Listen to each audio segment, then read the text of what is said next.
give all praises, glory, and honor to Yahweh, Bahashem, Yahweh Shai, Bahashem, Rachakwadash. Double honors to the apostles and elders of Great Millstone. Salutations. Much love and respect to you. I came out there pushing this word out in truth and sincerity. This video is going to be entitled, If Trump Comes in the Spirit of Nero. I was just going over again, revisiting, the history of Nero, which, at one point he was beloved and then he became hated. He became a complete tyrant, right? And if you notice the cover image that I have for this video shows how Nero actually looks very, very similar to DJ Trump. Okay, and Pastor Har was the first one I heard point this out, that they look similar, right? And this younger image of him with the younger image of Nero shows it, a lot more. That chubby face that they have, it shows it a lot more. So coming into this new presidential election, okay, is he going to fulfill the other half of his life? And what I mean by that, I mean the tyrannical part of it. So I'm going to play this video, but first I'm going to get a scripture. Let's get Ecclesiastes 1 and verse 9. It says, "The thing that hath been, it is that which shall be. And that which is done is that which shall be done." Right? So things happen again. As they say, history doesn't repeat necessarily, but it rhymes. Okay? So it says, "And there is no new thing under the sun," right? And that includes these spirits. These spirits have been here before. We've been here before multiple times. Okay? And you have certain characteristics that you had back then, certain, spiritual characteristics that you had back then. Okay? If you liked something back then, you most likely like it now, right? So it's certain spiritual things, certain things that happen that repeat, that seem similar to what happened in the past. These are all spiritual, okay? Now, if Trump comes in the spirit, that's why I said if Trump comes in the spirit of Nero, if he is Nero, right? Because that's very possible that he is Nero, okay? Right? Then guess what? He will be the ultimate enemy of the Israelites, okay? Or one of the ultimate enemies of the Israelites, especially in this time. Let's go to, let's get Acts 18 just real quick, okay? Because when I'm going to play a video for you, and it's going to mention how his mother dealt with his uncle, and his uncle was, or her uncle, which was Claudius, right? And the scriptures mention Claudius. In fact, I'll start at verse 1. This is Acts 18 and 1. It says, "After these things, Paul departed from Athens and came to Corinth, and found a certain Jew named Aquila, born in Pontus, lately come from Italy, with his wife Priscilla, because that Claudius had commanded all Jews to depart from Rome." Okay, so he was Claudius kicked out all the Jews from Rome. Okay, "and came unto them. And because he was of the same craft, he abode with them and wrought, for by their occupation they were tent makers." So Claudius, which I believe that was his father, right, which was his mother's uncle, okay, who was the ruler before him. So let's get this some of this history. All right, let's get some of this history. I don't want to play all of it because it's not so important to go into all of his early life. I'm going to play it from about here just so you can get a bit of it, and then it's going to get to the good part. Together. Early life and path to throne. Nero's birth name was Lucius Domitius Ahenobarbus. He was the son of Gnaeus Domitius Ahenobarbus and Agrippina. Agrippina was the great-granddaughter of the first Roman emperor Augustus. He received a royal education, learning from the great philosopher Seneca, mastering Greek, and delving into philosophy and rhetoric. He was a true Renaissance emperor. And one thing you notice about these, Salakia, one thing you notice about these different people that are in power today, a lot of them are related, you know? And it was the same back then. A lot of them were related, you know? His mother was related to Augustus, you know? So, and he was related to Claudius, right? Even though this beast was different, even though this beast was diverse, and, you know, they had, you know, a senate and different things like that, it wasn't a complete monarch, right? But it was, a lot of them were, a lot of people that came up into power, positions of power, were related, you know, going back to, what do you call that? There's a term for that. Starts with an N. Damn. It slips me, but, nepotism, okay? Dealing with nepotism, showing favor to certain people of your family line. So let's continue. With a love for knowledge and a passion for power. But what kind of ruler did this education make him? Stick around to find out. Now, introducing the ultimate power couple, Agrippina and Claudius. After Agrippina's husband passed away, she quickly set her sights on her uncle, the Emperor Claudius. Using her charm and persuasion, she convinced Claudius to name her son Nero as his successor, pushing aside his own son Britannicus. And to seal the deal, Claudius offered his daughter Octavia as Nero's wife. Talk about a ruthless climb. Excuse me, Salaki, I made a mistake. I said that Claudius was his father. Claudius wasn't his father. He was her uncle, but his father died previous. Okay, Salakia. To the top. But will this power play pay off? Yet to find out. Claudius passed away in 54 AD, and it's widely suspected that Agrippina had a hand in his death, possibly by poisoning him. Nero, who was only 17 years old at the time, presented himself to the Senate to deliver a eulogy in Claudius's honor. He was then officially named Emperor of Rome, taking on the name Nero Claudius Caesar Augustus Germanicus. This young emperor, who just lost his father, had a lot to live up to and a lot to prove as he inherited the throne. Was he going to rise to the occasion or crumble under the pressure?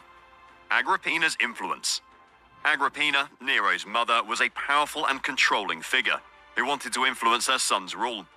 She was not pleased with the more moderate advice given by Nero's advisors, such as his former tutor Seneca and the commander of the Praetorian Guard Burrus.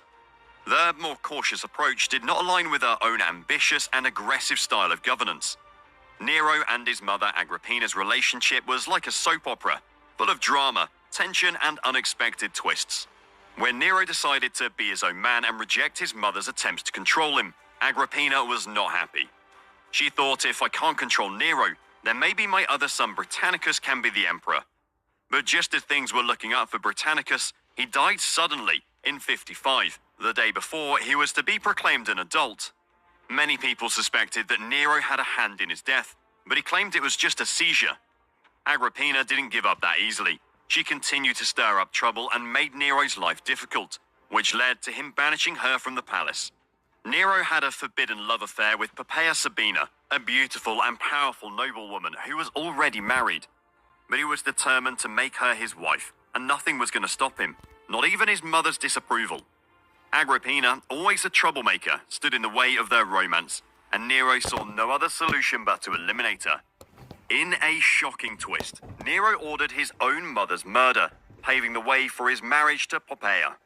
Nero's reign. So that in itself is interesting because I looked it up and I heard this, years ago, that Trump didn't have a good relationship with his mother, and you can see here, it says what? It says Trump's mommy issues, Politico magazine, right? And you can see Trump here, and this is his mother here in the pink on the left, and his father.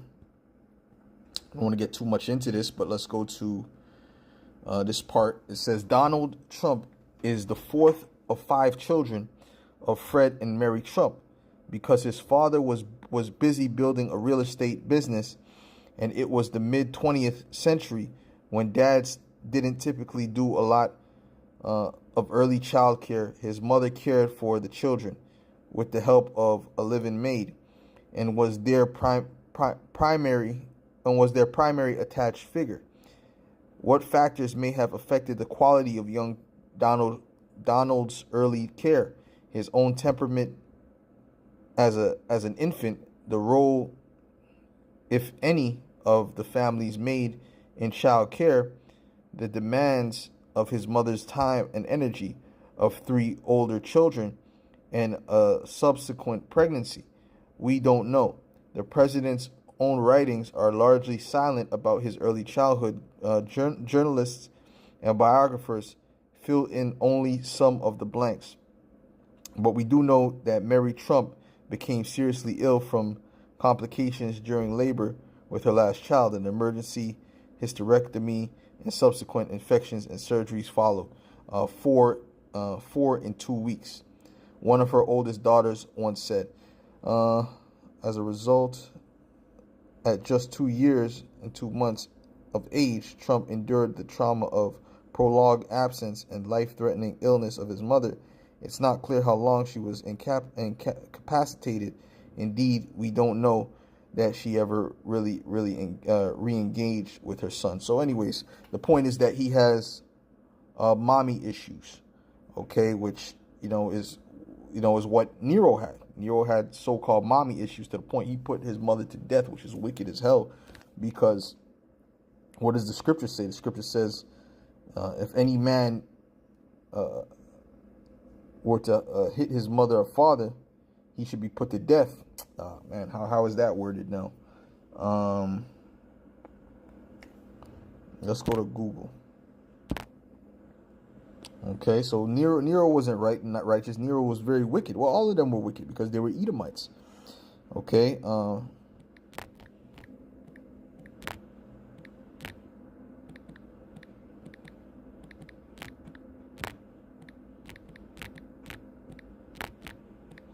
I would never dream about actually hitting my father or my mother. That's ridiculous. Even if they hit me, I'll just take it and just move around or whatever. This is Exodus 21:15. It says, "And he that smiteth his father or his mother shall be surely put to death." Right? And he had his mother assassinated. Well, that also affected his popularity as well. If your father or your mother is like, let's say they're just completely wicked and unbearable, you just stay away from them. If they need your help, you deal with them, you get them the help, and then you keep your distance, right? There's nothing wrong with that, but you're supposed to show them a level of reverence just for the fact that they are your father and your mother. All right. So let's continue. Oh, this video is brought. Let's go back here. Nero's reign. Nero was the ultimate party boy, known for his wild nights and extravagant lifestyle. But he wasn't all play and no work. He had a soft spot for the arts, sports, and helping other cities in need. He was a ruler who was loved by many. But as time passed, things took a dark turn, and the good times turned into a reign of terror. Right. So right now, Trump is loved by many. Right? His popularity grew since his last election. Right? Since the last elections that he had, his popularity went through the roof. Okay? That's why I was saying this wouldn't even make any sense if Kamala won. So people would, it obviously would prove that it's rigged, because how the hell could she be more popular than him right now? A lot of people that weren't rocking with him before, a lot of Jakes that weren't rocking with him before are rocking with him now. So how could she possibly win? She just popped up. She's basically like a substitute teacher. So at the end of the day, he was loved at one point, but then now we're about to get to the point where he became hated. You see what I'm saying? Yeah, we're coming to the point where and maybe it might be this time, right? Because it's going to go into the tyranny. Let's go into Revelations 12:12. This is Revelations 12:12, and I made a video, I don't know, a couple years ago or a year ago, whatever, however long, or a few videos saying that if Trump gets in, man, I believe he's going to be a complete tyrant. You know, I believe he's going to make Mussolini look like a nice guy, you know. This is Revelations 12:12. It says, therefore rejoice, ye heavens, and ye that dwell in them. Woe to the inhabitants of the earth and of the sea, for the devil is come down unto you, having great wrath, because he knoweth that he hath but a short time. Okay? So the devil is getting ready to come down with great wrath, right? And who's the devil? These Edomites. Okay? And the spirit of Satan is working in them. Okay? Let's jump down to verse 17. It says, and the dragon was wroth with the woman. The dragon meaning what? The Roman Empire. Right? You see? And who's riding the beast? Who's riding the beast? Who's at the head of all of this? Babylon the Great, which is America. Okay? All right? And Trump at this particular moment is the head of America. Right? It says, and the dragon was wroth with the woman, and went to make war with the remnant of her seed, which keep the commandments of the Most High. So, hey, the dragon is getting ready to make war with the believers, with the remnant, with the elect, and have the testimony of Yahushua Hamashiach. And what's the testimony of Yahushua? The spirit of prophecy, which Vocab Malone and the rest of these Christians don't have. They don't have the spirit of prophecy. Okay? Right? So the dragon is getting ready to attack. He's getting ready to go in. All right? So we're gonna see, right? If they don't do nothing to get this guy out of power, we're gonna see what he does. If he's gonna come back in the spirit of Nero, because Nero was loved at one point. He's loved right now. He's beloved, right? Of a lot of people. Okay? But these people don't understand that they're walking into a trap either way it goes, because all of these people are doing the bidding of the elites. Let's continue. Want to know more about the fiddling emperor? Stick around and find out. But after Agrippina's murder, Nero began to punish and execute those who dared to criticize him, or those who he saw as a threat to his rule. Those who dare to criticize him, right? Are they not coming up against free speech? Have they not passed legislation to come up against free speech, right? Speaking against these different social media platforms, saying that they need to do more to police their platforms, and we're gonna bring. Did they not start to arrest people in Britain for saying certain things on social media? Yeah. So we're coming to that point of them coming down on things that they deem as misinformation, right? Or who coined the phrase fake news? Was it not Donald Trump who coined the phrase the phrase fake news? Right? So maybe whatever he deems as fake news will be fake news. All right? And it may be outlawed. You dig? Okay? This is Isaiah 29:21, because he was the whole one behind the fake news, elections are rigged, and this and that, and the third, right? So it's all based upon his perception. This is Isaiah 29:21. It says, matter of fact, I'll start at verse 20. It says, for the terrible one is brought to naught,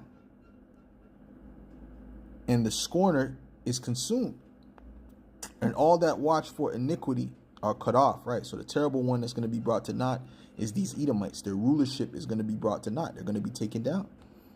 Okay?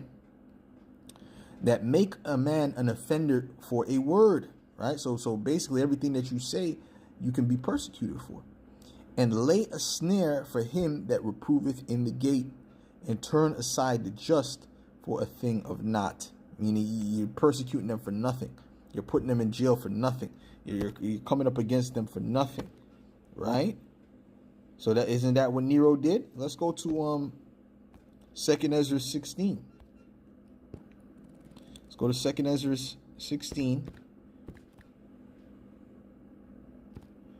We'll jump down to 68. So 2nd Ezra 16 and 68, it says, for behold, the burning wrath of a great multitude is kindled over you, and they shall take away certain of you, and feed you being idle with things offered unto idols. Okay? So he's good. So what? I mean, these troops, they're going to come in, and they're going to start locking up brothers, right? And putting them in different camps, right? Of course, not every brother, but there's brothers that are going to have to go through that. And they're going to have to keep their faith until the end, until death, no matter what they try to say, right? We got to believe on Yahweh Shem Yahweh Shai, right? Put our full trust upon him. It says, and they that consent unto them shall be had in derision, and in reproach and trodden underfoot. So if you actually consent unto what they're telling you to do, you're still going to be trodden underfoot. It says, for there shall be in every place and in the next cities a great insurrection upon those that fear Yahweh. Okay, so is that coming? Is that coming? Is DJ Trump going to be the guy to do that? Is he going to come back in the spirit of Nero? It says, they shall be like madmen, sparing none, but still spoiling and destroying those that fear the Lord. And he said that he's about to go hard on that whole illegal immigration thing, because the Democrats were set up to bring that chaos. So he's coming as that top Republican, the hero to in their eyes, right? To clean up all the mess. And what is he going to clean up the mess with? Most likely tyranny. Most likely an iron fist. Okay? And clearly what they were doing, those Democrats and Biden and all them, they were doing what they were doing on purpose. It wasn't by act. They're not. No one is that incompetent, man. You could have put a flipping teenager in the office, and they could have done better. All right? So no one is that incompetent. This was all done on purpose, for the purpose of chaos. Ordo ab chaos. Okay? And now he's coming in to clean it up. All right? That's what I believe. And we're going to see if he's going to come in the spirit of Nero. Because that whole bill, the Illegal Enemy Act or whatever, that bill, I can't remember the name of it. Someone could put it in the comment section. That bill is something that they used against the Japanese when they were at war with the Japanese. And they were deporting and locking up Japanese that were born in America. So if you had slanty eyes, I'm sure that they did this after they locked up Koreans too. Okay, I'm sure they locked up Chinese too. Thinking that they might have been Japanese or whatever, because they have that look. So what's going to happen with you Jakes, right? That we all have a somewhat of a similar look, right? And because I'm saying that because they're speaking about the destructive Venezuelans, and they could lump all you Latino tribes in that. If you have a so-called Latino look, you could get lumped right into that very easily. All right. And then they got the so-called Haitians. They're saying it's eating cats and dogs, which is all BS. All right. And they're saying that basically, basically they can tie all the kingdom of Judah to that. Judah, Benjamin, Levi. Right. How do they know the difference? Or do they even care? You see? So, hey, this is the hopeful year of Jacob's trouble, man. Okay?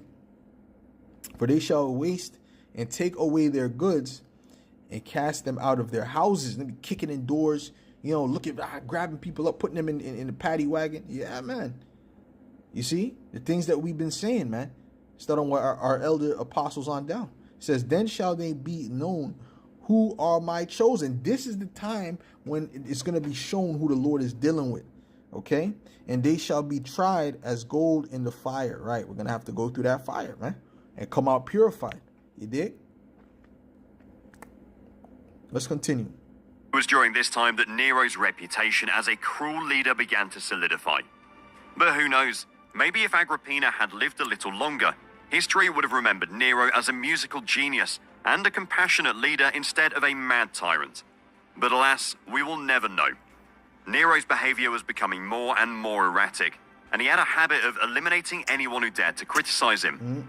When Burrus died and Seneca retired in the year 62, Nero divorced Octavia and had her killed, then married Poppaea. Anyone who dared to speak ill of him faced severe consequences, like being exiled or even executed. One army commander was executed for bad-mouthing him at a party. Another politician was exiled for writing a book that made negative remarks about the Senate. As he continued to rid himself of... So he was He wasn't with any negative press about him. Well, there was a severe punishment for that. Okay? You don't want no criticism whatsoever. You just have to praise him. That's it. Okay? The opposition, he consolidated his power and became an even more tyrannical ruler. The Great Fire. By 64, the scandalous nature of Nero's artistic antics may have begun to cause controversy, but the public's attention was diverted by the Great Fire. When the Great Fire of Rome broke out in 64 AD, rumors started swirling that Emperor Nero had ordered it to clear space for his grand palace, the Domus Aurea.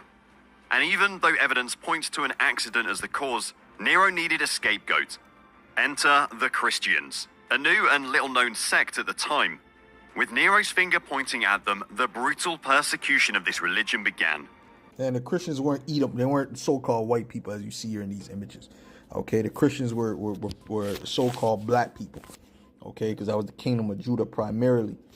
Okay, so that's what it was. It wasn't these pale-looking people you see on the screen. Now,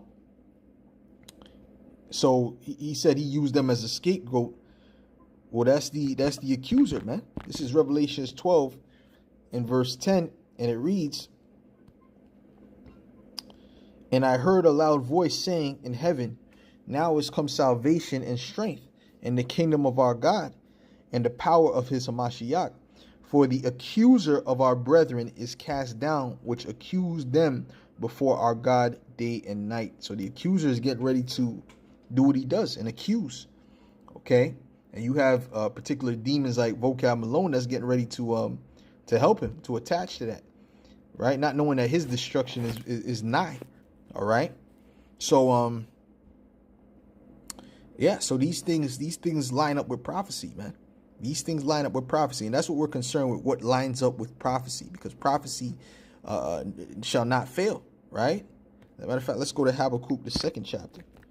This Habakkuk 2 and 1, it says, "I will stand upon my watch and set me upon the tower, and will watch to see what he will say unto me, and what I shall answer when I am reproved. And the Lord answered me and said, write the vision and make it plain upon tables, that he may run that readeth it. For the vision is yet for an appointed time, but at the end it shall speak and not lie." And we're at the end right now. Okay, and it's speaking very clearly. "Though it tarry, wait for it, because it will surely come, and it will not tarry." And it's going to be more clear as we get closer to the end. Okay?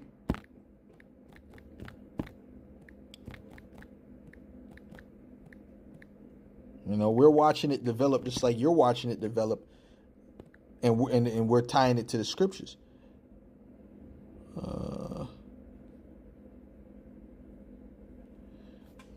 Word of prophecy. Hold on. Okay, give me a second. Of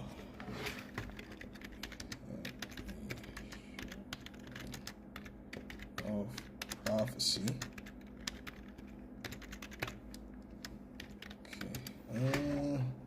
Okay, 2nd Peter's.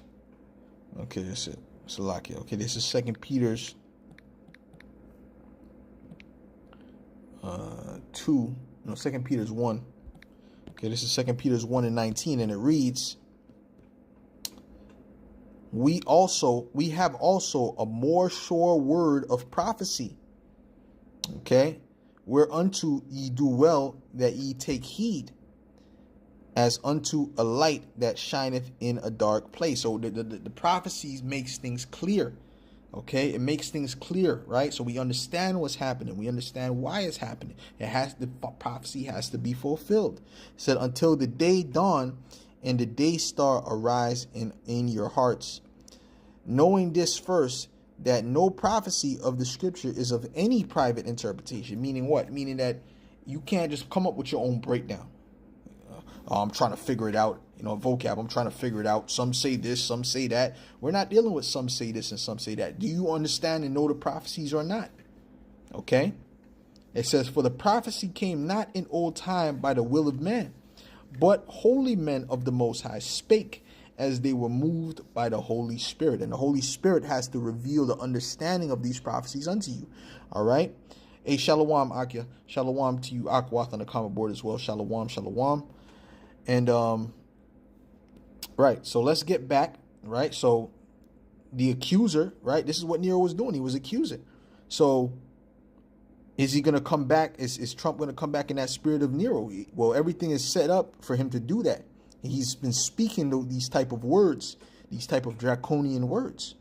Okay. And he was beloved at the first. Nero was beloved at the first, but then at the latter end, he became a tyrannical demon. All right. Let's bring this back. But was it just a ploy to continue to rid himself of any opposition? He consolidated his power and became an even more tyrannical ruler. The Great Fire. By 64, the scandalous nature of Nero's artistic antics may have begun to cause controversy, but the public's attention was diverted by the Great Fire. When the Great Fire of Rome broke out in 64 AD, rumors started swirling that Emperor Nero had ordered it to clear space for his grand palace, the Domus Aurea. And even though evidence points to an accident as the cause, Nero needed a scapegoat. Enter the Christians, a new and little-known sect at the time. With Nero's finger pointing at them, the brutal persecution of this religion began. But was it just a ploy for Nero to distract from his own misdeeds? Or did he really believe the Christians were responsible? Political demise and death. Nero was looking for ways to fund his lavish new palace, the Domus Aurea, and he wasn't afraid to get a little creative. He was getting richer, but the Roman people were getting poorer. He auctioned off government positions to the highest bidder, hiked up taxes, and even raided the temple's treasure. He even went as far as to devalue the currency and seize properties under the suspicion of treason. Hey, he may be the one where the economy completely crashes. Okay, he may be the one that causes the economy to completely crash. All right, and bring in the CBDC. Well, he was bigging up Bitcoin recently, right? Now he's bigging up Bitcoin. Now he's with Bitcoin. Now he's with Musk, with Elon Musty.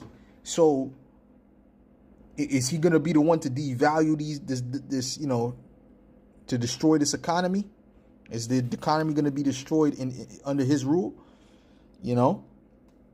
Let's go to Ecclesiastes.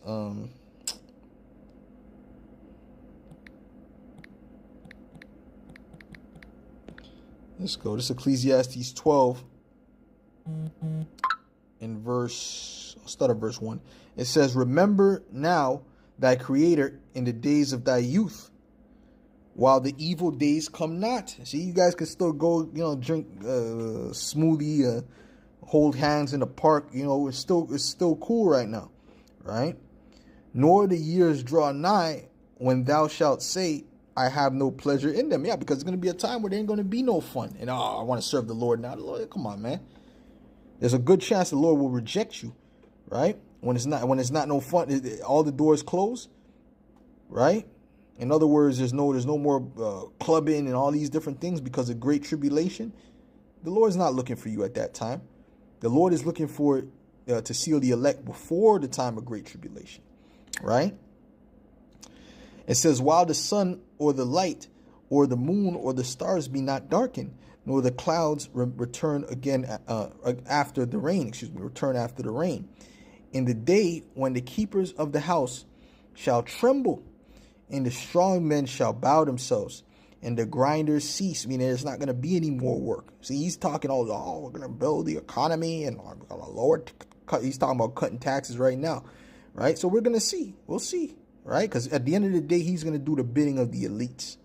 Okay, it says, "Because they are few, and those that look out of the windows be darkened, and the doors shall be shut in the streets, and the sound of the grinding is low," meaning there's less work.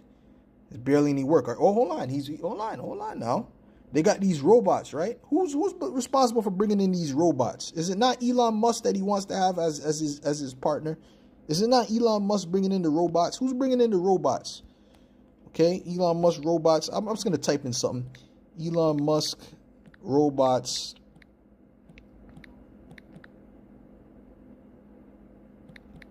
taking or will take jobs. I don't know, man. But they can do anything, these robots. I want to see. I'm just, this is off the top. This is not scripted. Okay. Right? But you've seen those robots walking around and they, having conversations, cooking, cleaning, all kind of stuff. It says Elon Musk says AI will take all our. Oh, hold on. Wait a minute. Wait a minute. Okay, wait a minute. Somebody come look at this. It says Elon Musk says AI will take all our jobs. Okay? Elon Musk says artificial intelligence will take all our jobs, and that's not necessarily a bad thing. Probably none of us will have a job. Musk said about AI at a tech conference on Thursday. Wait a minute. So, but he's the one who's bringing in these robots. He's the one who just created these new robots that can do everything. So if Trump wants this guy by his advice, he keeps mentioning Elon Musk. Yeah, I want Elon, I want Musk. He's a very intelligent guy. I want Musk. So would he not be in agreement with what Musk wants to do, which is take the jobs? And would that not lead to the grinding ceasing?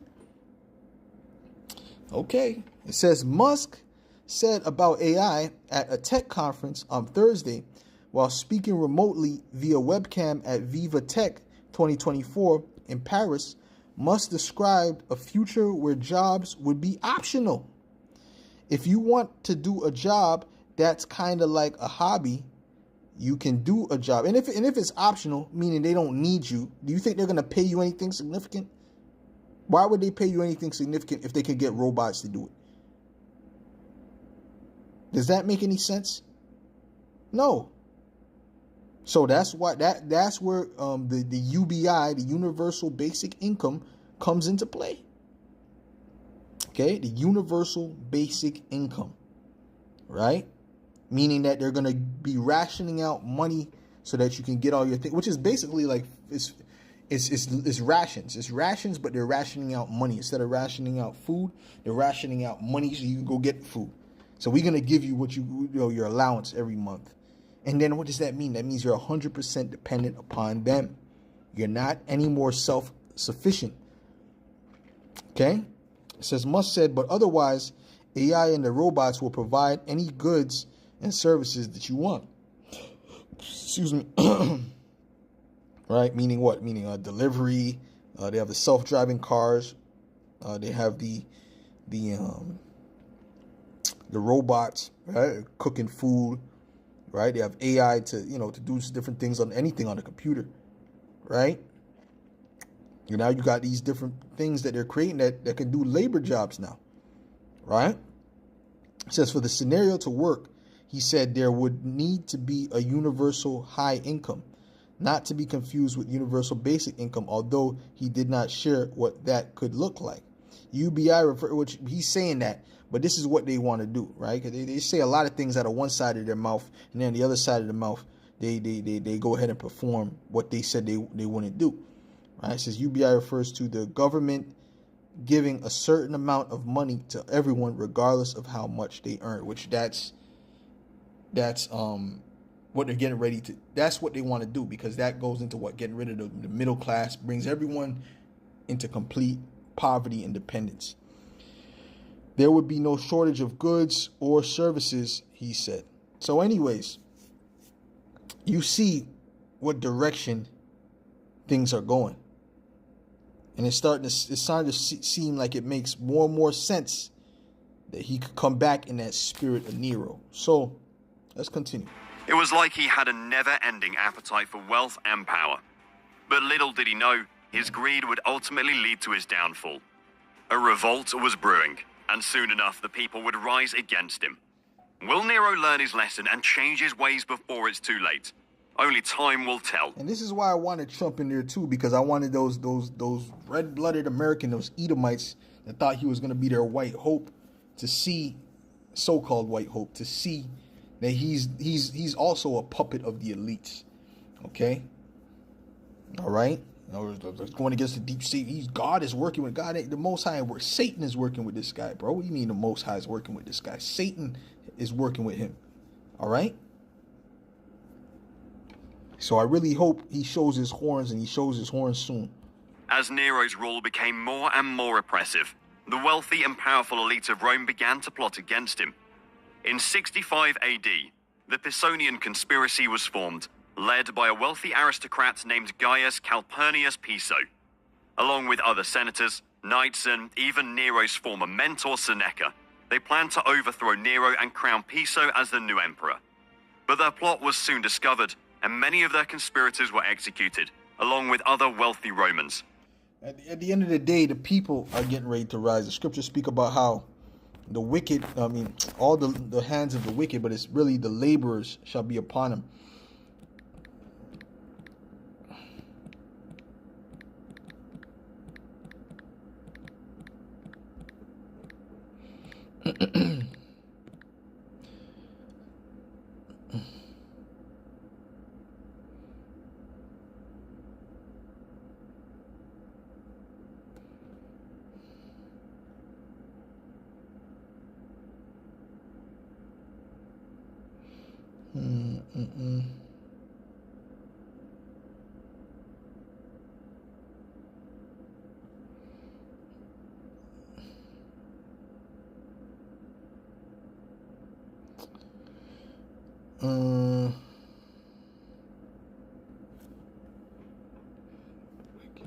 Maybe it's hand of the wicked instead of hands. Right, this is it. This is Job 20. You know what? I'll start up at verse 19. It says, because he hath oppressed and hath forsaken the poor, and that's what these elites are doing. They're oppressing and forsaking the poor on the highest level possible. Okay, it says, because he hath violently taken away an house which he buildeth not, right? Surely he shall not feel quietness in his belly. He shall not save of that which he desired. The Most High is plotting against these devils. There shall none of his meat be left, therefore shall no man look for his goods. In the fullness of his sufficiency, when they're at the height of setting up their NWO, man, which they're pretty much almost there, okay? In the fullness of his sufficiency, he shall be in straits. Every hand of the wicked shall be upon him. Now, the word wicked is not wicked as in the evil people. It means laborer. It's imal, okay? Which means the laborer, the sufferer, the wretched one, the laborer, right? Because, hey, what are they trying? They're destroying the middle class and making people more poor, so that they have to depend on them. So what's going to happen eventually? These people they're at the edge, man. They're ready to lose it. But see, now Trump is in there, so these right-wing Edomites, they're calm now. Okay, all right. At least Trump is in there. He'll save us. And they're going to find out that he's not here to save you. Okay? And then we'll see how they react to that. So with that, Lord willing, this was edifying to the elect. Give all praises, glory, and honor to Yahweh, by Hashem Yahweh Shai, by Hashem HaKadosh. Double honors to the apostles and elders of Great Millstone. Salutations. Much love and respect to you. I came out there pushing this word in all truth and sincerity. And I'll say shalom.